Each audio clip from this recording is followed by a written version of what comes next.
Assalamualaikum warahmatullahi wabarakatuh.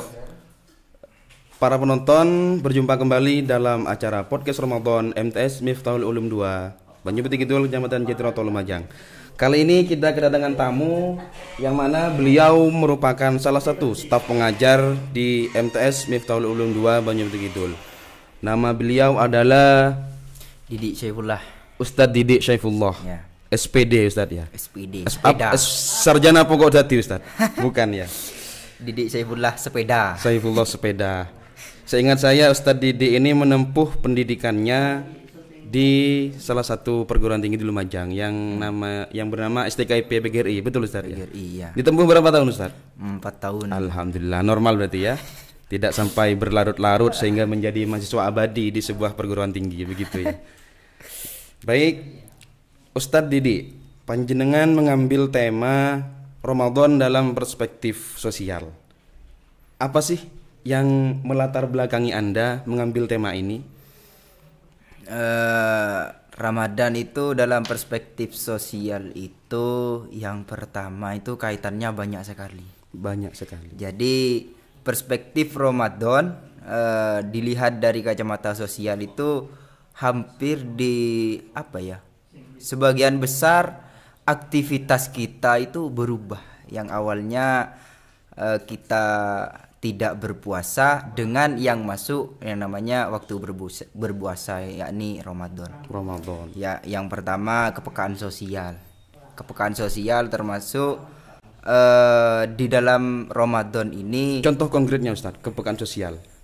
Kita itu lebih banyak berbagi di bulan Ramadan. Seperti halnya kita lihat di luar sana, kalau di bulan-bulan lainnya mana ada orang bagi-bagi takjil, kan tidak ada. Betul. Cuma di bulan Ramadan. Baik, selanjutnya Ustadz, ini yang menjadi unek-unek di pikiran saya dari tadi. Kenapa harus bulan Ramadan? Kita menilai sisi sosial kemasyarakatan Ustadz. Kenapa harus bulan Ramadan? Mungkin ini kan cuma pendapat saya pribadi. Yang pertama karena kita memiliki kesamaan sosial lah. Mungkin mereka yang berpergian di luar sana tidak sempat untuk membeli makanan untuk berbuka, tidak sempat mempersiapkan. Jadi banyak orang itu berbagi makanan lah, istilahnya seperti itu. Makanan. Yang kedua di bidang keagamaan lah, kan dicontohkan kalau di bulan Ramadan ini pahalanya dilipat gandakan. Makanya lebih banyak orang yang berbagi di bulan Ramadan. Saya ada cerita ini Ustadz, pengalaman pribadi Ustadz, monggo diceritakan. Iya.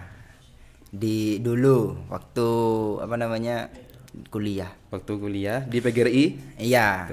Itu kan biasanya kalau maghrib itu Ustadz, kita sama teman saya dan teman-teman itu sholatnya di musola, karena ada musolanya di sana.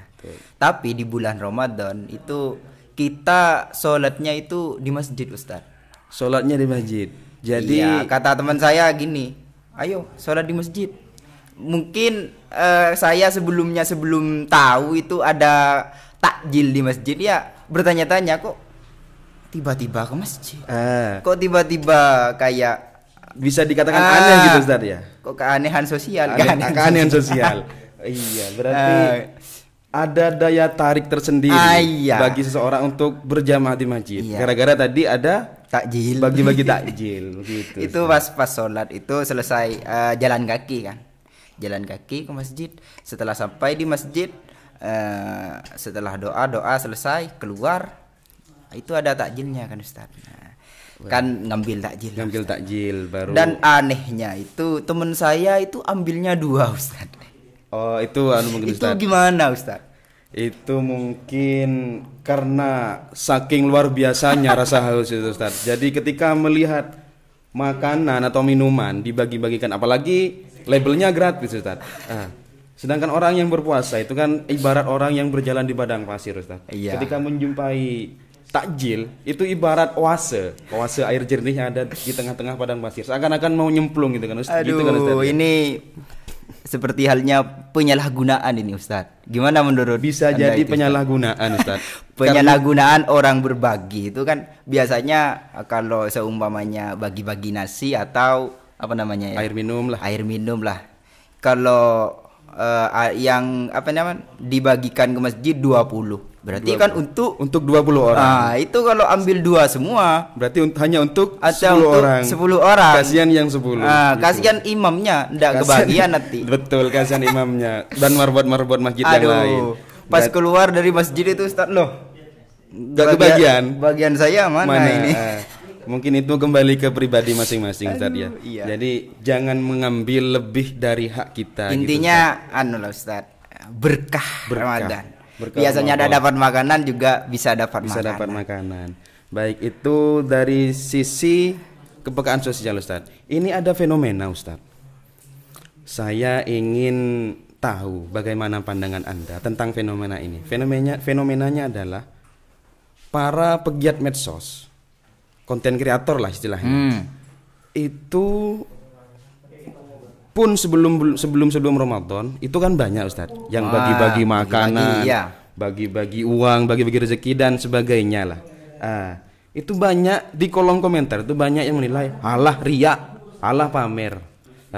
Itu bagaimana menurut jenengan Ustaz?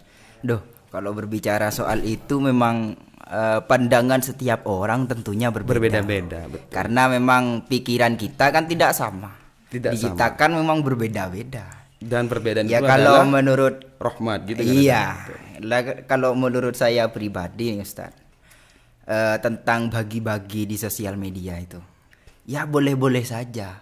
Mau dibilang ria juga pamer. Tidak apa-apa. Tidak apa-apa Ustaz. Ya siapa lagi yang mau berbagi seperti kalau itu? Ada yang ria, kalau nggak ada yang ria itu ya.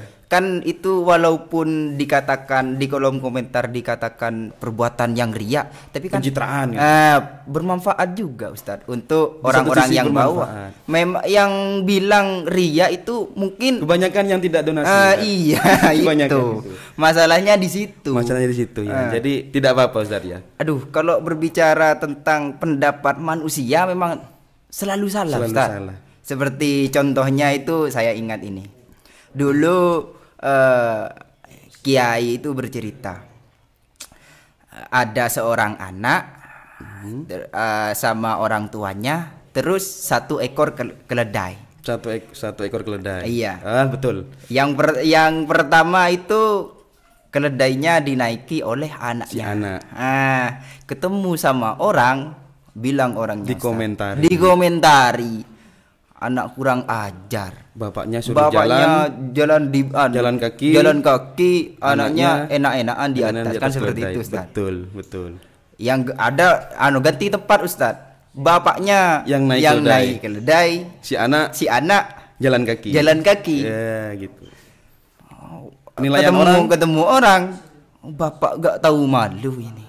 Jadi anaknya masih kecil suruh jalan kaki. Salah terus dari ya. Pas yang alhasil yang ketiga setelah itu dinaiki bersama-sama. Keledai itu. Ketemu orang lagi dikomentari lagi. Kasihan keledainya. Keledai kecil dinaiki 2 orang. Iya, yang benar itu yang mana? Kayaknya itu ada tambahannya lagi Ustaz. Bapak dan anaknya itu sama-sama jalan kaki, keledainya keledainya dituntun itu. Sehingga komentar orang yang bilang itu kok tidak bisa memanfaatkan gitu kan ya. Jadi aneh memang. Berarti dalam kata lain pandangan orang itu memang variatif. Jadi kalau kita berbicara tentang pandangan setiap manusia ya begitulah. Memang berbeda-beda Ustaz ya. Jadi kalau istilahnya tadi di masalah yang tadi dari diri sendirilah. Apakah yang berbagi itu memang apa istilahnya? Keikhlasan memang dari hati atau memang pencitraan atau memang seperti apa kan Tuhan yang menilai. Betul. Tapi yang penting kita lihat dari sisi manfaatnya Ustaz. Walaupun riak sekalipun asalkan itu bermanfaat. Yang penting bermanfaat bagi orang banyak lah, orang-orang kecil. Betul. Yang komen belum tentu berbagi, Ustaz. Yang komen belum tentu berbagi. Bisanya hanya komen. Borong-borong, contohnya kan jualan apa di pinggir jalan itu jualan cilok dan lain sebagainya. Diborong gitu, dari dibagi-bagikan. Si penjual bisa membantu untuk segera menghabiskan jualannya. Ya, gitu, Ustaz, ya. Juga buat orang-orang lain yang di sekitar mendapat makanan gratis. Itu kan niatnya baik, walaupun dinilai sebagian orang kurang baik. Hanya kepentingan konten. Nggak apa-apa. Nggak apa-apa. Tapi menurut orang lain tidak sama ya sudah, biar orang lain yang berkomentar seperti cerita tadi sudah. Artinya sah-sah saja. Sah saja. Baik, Ustaz. Yang pertama menurut jenengan adalah kepekaan sosial. Bisa kita pupuk di bulan Ramadan ini. Selanjutnya, selanjutnya ada ibadah sosial. Ibadah sosial. Ibadah sosial. Ini kok tentunya tertarik ini. Ibadah yang sosial. Ini gimana maksudnya, Ustaz? Maksudnya ibadah sebelum ada datangnya Ramadan itu kan sholat, ya sholat lah istilahnya. Sendiri-sendiri. Sendiri-sendiri. Maksudnya kan rata-rata lah yang dilakukan oleh orang-orang kan seperti itu. Sholat duhur ya sholat di rumah. Sholat asar sholat di rumah. Sekarang banyak hal keagamaan itu lebih meningkat seiring hadirnya Ramadan ini, Ustadz. Seperti contoh di pagi hari biasanya anak kecil itu kan sekolah. Sekarang bangun tidur pagi. Kalau yang tidur, kalau saya kan biasanya tidur setelah sholat subuh itu, Ustaz. Betul. Paginya itu sudah terdengar suara orang ngaji gitu, Ustaz. Jadi nuansa Ramadan itu sangat terasa beda dan sangat menyejukkan ya, Ustaz. Sangat menyejukkan. Terus sholat ini kalau di rumah sholat duhur banyak yang ke masjid, Ustaz. Termasuk sholat isya terus ke tarawih, Ustaz. Banyak yang tarawih, Ustaz. Malam pertama. Iya, itu dia, Ustaz. Mengenai sholat tarawih ya, sholawat tarawih. Itu di mana-mana saya merasakan, Ustaz, bukan hanya menilai tapi merasakan. Semakin hari itu tambah maju. Lah itu masalahnya. Maju, Ustaz? Malam pertama maksud saya tadi ya itu. Soft penuh ya gitu. Iya. Soft penuh. Kalau awal bulan puasa, waduh. Sampai keluar penuh, masjid ya. Penuh. Tambah hari tambah maju. Tambah hari tambah maju. Hilang sampai 1, 3, 5, 7. Hingga di bulan-bulan tinggal 2 soft ya. Di hari-hari terakhir itu ya. Iya. Okay. Bukan hari-hari terakhir. Hari ke-21, 17 lah sampai terakhir ini sudah luar biasa ya. Memang kita sebagai manusia itu untuk menuju keikhlasan itu susah lah, Ustaz. Tapi setidaknya lah mencoba lah. Kan iya, Ustaz? Iya. Kita itu melaksanakan ibadah itu kadang terasa males, Ustaz. Ustaz pernah merasakan enggak seperti itu? Bukan hanya pernah, Ustaz. Lah iya. Sering kali. Bagi saya kadang ibadah itu ketika kita mengerjakan, ketika tiba waktu sholat, terkadang bahkan sering kali niat kita itu hanya untuk menggugurkan kewajiban, Ustaz. Itu maksud saya, Ustaz. Begitupun di tarawih, Ustaz. Saya merasakan padahal tarawih itu sunnah ya. Ibadah bonus yang tidak bisa kita jumpai di bulan selain Ramadan. Iya. Tapi terkadang tarawih itu saya laksanakan hanya sekedar untuk menggugurkan kewajiban, Ustaz. Karena menurut saya hukum tarawih itu wajib bagi diri saya sendiri. Kenapa? Karena di bulan-bulan lain nggak ada gitu, Ustaz. Iya, itu, Ustaz. Kenapa saya bilang hanya menggugurkan kewajiban? Karena setelah selesai tarawih itu plong, Ustaz. Nah, entah itu. Plong itu karena bahagia atau karena merasa sudah kewajiban sudah, entah gitu. Gimana menurut Ustaz itu? Itu ya. Gimana ya? Allah itu tidak butuh kita untuk sholat sebenarnya, Ustaz. Tidak butuh untuk sholat, tapi kita diperintah, Ustaz. Iya kan, walaupun kita tidak sholat, kita sebagai manusia diperintahkan untuk sholat, untuk mengerjakan kewajiban lah keagamaan. Tapi dengan kita tidak melaksanakan kewajiban tersebut, tidak membuat keagungan Allah itu berkurang itu, Ustaz. Jadi gimana ya, tentang keagamaan, keikhlasan ini kita laksanakan sebisa mungkin lah, sesuai istilah. porsi kita gitu. Iya, walaupun kita belum sampai di tingkat keikhlasan itu, yang penting kita melaksanakan sebaik mungkin, sebanyak mungkin, sesuai mungkin, seikhlas apa yang diperintahkan gitu Ustaz. Iya, beramal contohnya di pinggir jalan itu ada contohnya apa ya? Penarikan amal. Penarikan amal itu, penarikan amal. Kadang kenapa kita itu yang dikeluarkan di saku itu kadang 2.000 1.000, kok dicari yang nominal diambil terkecil. Iya, kok nggak ambil yang 100 kah? Yang dapat yang 100 enggak apa-apa. Gak apa-apa gitu. Iya, maksudnya kan keikhlasan itu luar biasa. Kalau orang sampai keikhlasan yang luar biasa sampai merasa ikhlas, artinya beribadah itu di dalam hati itu merasakan suatu kebahagiaan itu tersendiri, Ustaz. Berarti tidak salah ya saya itu ketika setelah selesai melaksanakan kewajiban tercaplong, tidak salah Ustaz ya? Iya. Lumrah Ustaz ya? Lumrah. Baik. Saya juga merasakan seperti itu. Gak ada salahnya. Mungkin orang-orang yang sampai di tingkatan ikhlas yang luar biasa ya, mungkin orang-orang yang di dalam hatinya itu memang bersih lah Ustadz. Kalau kita beribadah mengharapkan surga dan tidak mengharapkan neraka, itu apa bisa dikategorikan ikhlas Ustadz? Aduh. Menurut takaran orang awam seperti saya Ustaz. Saya juga bingung itu.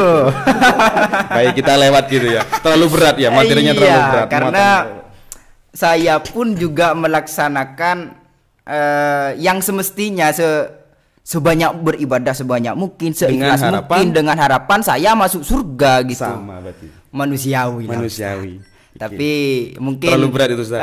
Kategori ini bisa dibahas oleh penceramah yang lebih mumpuni. Baik. Yang kedua, kita bisa memandang secara sisi sosial itu dalam bulan Ramadan adalah meningkatkan ibadah sosial. Yang selanjutnya Ustaz, ekonomi sosial Ustaz. Ekonomi sosial. Nah, tentunya di ekonomi sosial itu kan sudah kita lihat dengan mata kita masing-masing lah. Di luar sana banyak orang-orang yang jualan takjil gitu. Yang jualan takjil. Ya sebelumnya kalau di bulan-bulan yang lainnya kan tidak ada itu Ustaz. Karena gak ada yang puasa. Lah, ya bukan maksudnya istilahnya kalau di bulan-bulan yang lainnya itu tidak jualan. Karena kesempatan tidak ada gitu Ustaz ya. Itu kan juga meningkatkan ekonomi sosial di sana. Betul. Dengan adanya Ramadan. Berarti bisa dikatakan bulan Ramadan ini juga kesempatan emas Ustaz ya. Kesempatan emas untuk meningkatkan taraf ekonomi. Nah, iya. Oh, gitu. Ya banyak sekali kita lihat di pinggir jalan lah orang yang jualan takjil sore hari. Bahkan ini nyambung ke poin yang pertama Ustaz.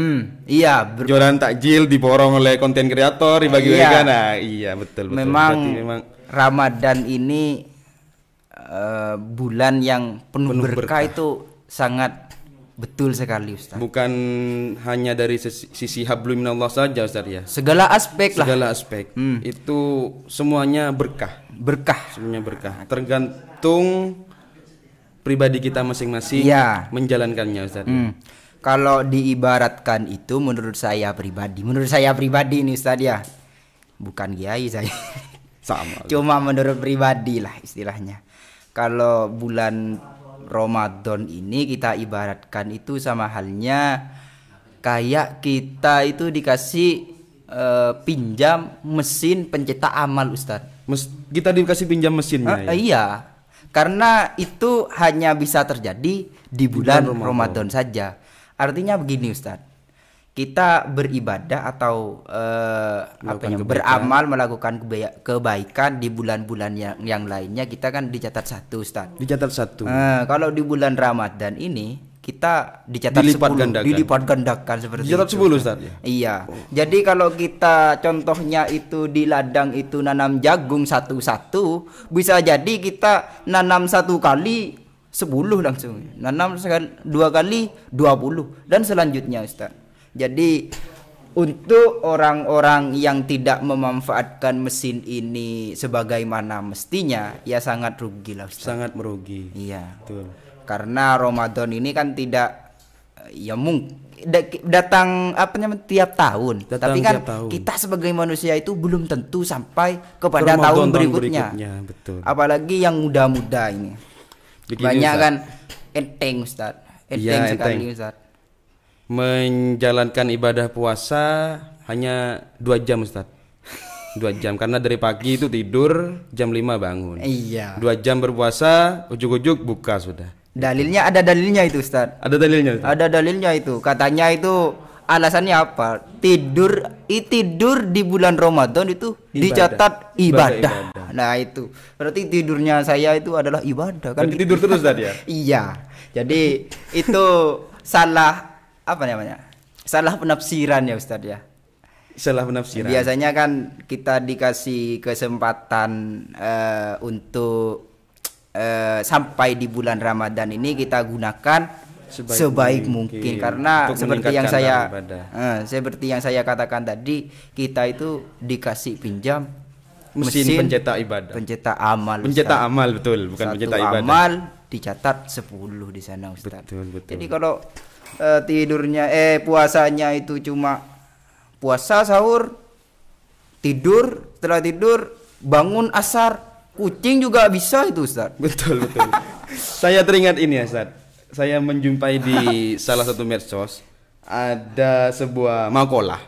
Man koma Ramadana tsumma nama tsumma koma tsumma nama fahuwa minasyuribin. Gitu Ustaz. Gimana Ustaz? Ya, barang siapa yang tidur waktu bulan puasa, kemudian bangun, kemudian tidur lagi, kemudian bangun lagi, sesungguhnya dia adalah benar-benar berasal dari anak buahnya Mbak Sore Ustaz. Iya kan? Mbak Sore bangun tidur lagi gitu Ustaz ya. Berarti yang seperti itu anak buahnya Mbak Sore berarti. Ya gimana namanya juga anak muda Ustaz ya. Betul. Saya juga dulu berpikiran seperti itu. Mungkin kalau yang muda-muda masih berpikir seperti itu, semoga nanti kedepannya disadarkan lah Ustaz. Dan bisa lebih baik lagi. Iya, karena memang Ramadan ini belum tentu kita merasakan kembali di tahun berikutnya Ustaz. Tapi dan mudah-mudahan semoga kita sampai di bulan Ramadan tahun berikutnya gitu Ustaz. Iya. Begini Ustaz, ada pertanyaan dari saya. Ini sangat mengganggu. Tadi jenengan bilang kepekaan sosial itu bisa dilakukan dengan cara atau bisa ditingkatkan dengan cara bagi-bagi takjil. Dalam kata lain itu kan bagi-bagi rezeki Ustaz ya. Iya. Pertanyaan saya, bagaimana jika ada seseorang yang jika dinilai dari sisi ekonominya sangat terpuruk Ustaz? Sedekah macam apa yang bisa dilaksanakan bagi mereka-mereka yang bisa dikatakan ekonominya terpuruk lah Ustaz? Seperti yang Allah sampaikan, firman Allah, a'udzubillahi minasyaitonirrajim, bismillahirrahmanirrahim. Faman ya'mal mithqala dzarratin khairan yarah wa may ya'mal mithqala dzarratin syarran yarah. Barang siapa yang berbuat baik sekecil apapun, Allah pasti mencatat itu sebagai kebaikan Ustaz. Walaupun apa istilahnya, sekecil biji darroh katanya biji sawi, ya. Iya, sangat kecil sekali. Sangat kecil sekali. Kalau diibaratkan roti, kalau dijadikan kecil seperti itu kan bubuk roti. Nah iya, tepungnya walaupun dikasih tepung seperti itu dicatat. Artinya apa? Seperti halnya kita membagikan sepotong kecil roti kepada semut gitu kan, perbuatan baik juga. Perbuatan baik. Dicatat juga. Tidak ada yang luput dari catatan Ustaz. Sebenarnya konteks berbagi ini saya belum paham juga ini Ustaz. Nah, bisa kita diskusikan di sini kan ya. Kalau orang kaya itu kan membagikan uang seperti halnya nominal 100.000 itu kan gampang sekali. Tidak ada apa-apanya bagi mereka. 100. Borong-borong Indomaret ya. Bagi-bagi gitu ya. Iya, bagi-bagi. Borong-borong emas cilot. Gitu, itu kan uangnya banyak itu Ustaz. Iya. Kalau kita Ustaz, orang-orang kecil lah seperti halnya saya ini mau bagi-bagi borong-borong ini tidak mampu Ustaz. Gimana? Sebenarnya mampu Ustaz. Jadi dilihat dari apa itu Ustaz? Maksud saya itu Ustaz. Kalau kita sih mampu, kalau menurut saya Ustaz, mampu. Cuma yang kebagian resikonya itu yang ibu dapur, Ustaz. Nah. Iya, kalau kita di jalan bagi-bagi borong mas penjual cilok dibagi-bagikan ke orang yang jalan, yang di belakang nanti, Ustaz. Kan iya, gitu, Ustaz ya. Intinya paham. Rezeki kita itu sudah ada petak-petaknya masing-masing. Ya kalau menurut saya ini, Ustaz, tidak usah iri kepada rezeki orang lain lah istilahnya. Betul. Semampu kita sudah, Ustaz. Seperti yang jenengan bilang tadi, wa may ya'mal, firman Allah itu ya, wa may ya'mal mithqala dzarratin. Apa sih yang kita bisa berikan dari orang yang miskin? Apa yang kita bisa berikan kepada orang lain? Istilahnya kan sedekah itu bukan hanya pemberian, Ustaz. Menolong orang juga bisa disebut sedekah, ya. Atau ada orang musafir kebetulan mampir di rumah si miskin, tidak punya apa-apa selain air putih, Ustaz. Itu pun air mentah dari sumur. Iya. Mungkin itu cukup lah, Ustaz, bagi si miskin untuk bisa dikategorikan bersedekah. Itu, Ustaz. Semampu kita lah istilahnya. Baik, Ustaz, semakin seru ini kayaknya. Kita sudah dapat tiga aspek ke apa namanya, Ramadan merubah kehidupan kita. Ramadan merubah sisi sosial kita. Iya. Kemudian selanjutnya apa, Ustaz? Bisa dikatakan terakhir atau gimana, Ustaz? Yang keempat, sosial informasi.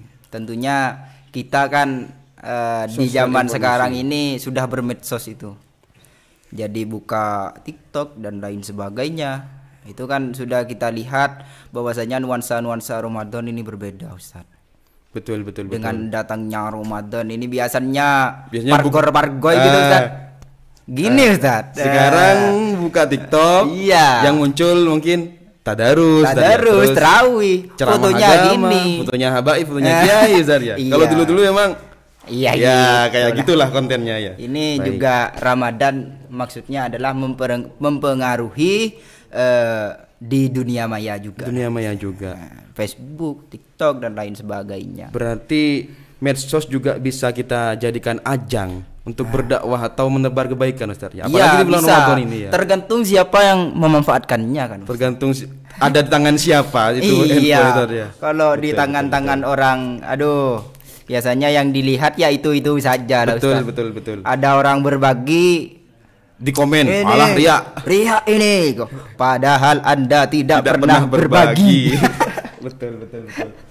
Itulah tadi sedikit banyak panjang dan lebar pembahasan kita dengan Ustadz Didik Saifullah mengenai Ramadan dalam perspektif sosial. Mungkin Ustadz ada closing statement yang bisa menggugah semangat kita dalam meningkatkan ibadah kita dalam bulan Ramadan, baik soleh ritual maupun soleh sosial. Monggo Ustadz, closing statement Ustadz. Selama kita diberi kesempatan untuk merasakan berkahnya Ramadan, kita gunakan sebaik mungkin.